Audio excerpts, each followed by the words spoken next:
بسم اللہ الرحمن الرحیم۔ پیارے ناظرین، اسلام ایک ایسی مکمل زندگی گزارنے کا نظام ہے جو انسان کو ہر مشکل اور آزمائش میں اللہ تعالیٰ پر توکل اور صبر سکھاتا ہے۔ خودکشی ایک ایسی گناہ ہے جس کے بارے میں نبی کریم صلی اللہ علیہ وآلہ وسلم نے نہایت سخت وعید فرمائی ہے۔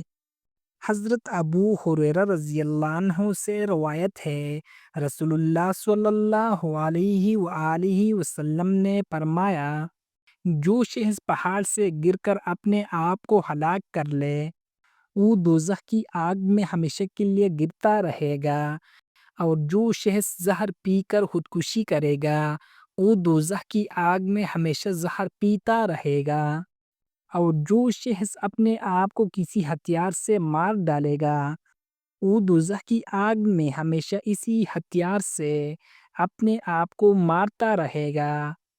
صحیح بخاری حدیث نمبر 5778، صحیح مسلم حدیث نمبر 109۔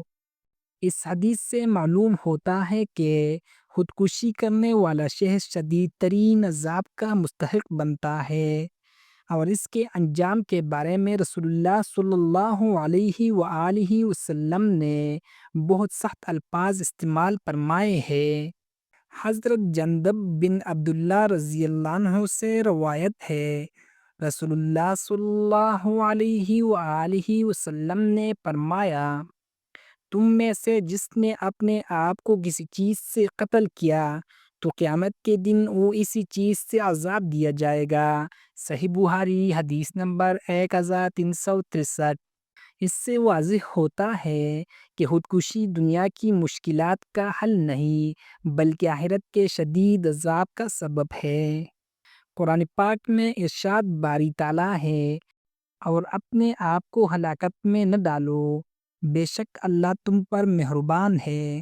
سورۃ البقرہ آیات نمبر 195۔ اللہ تعالیٰ نے واضح طور پر منع فرمایا ہے کہ اپنے آپ کو ہلاکت میں نہ ڈالو، یہ اللہ کی نعمت کی ناشکری اور اس کی رحمت سے مایوسی ہے۔ خلاصہ ناظرین، خودکشی اسلام میں کبیرہ گناہ ہے اور اس کی سزا بہت سخت ہے، اس لیے مشکلات میں صبر، دعا اور اللہ کی رحمت پر بھروسہ کرنا ہی نجات کا راستہ ہے۔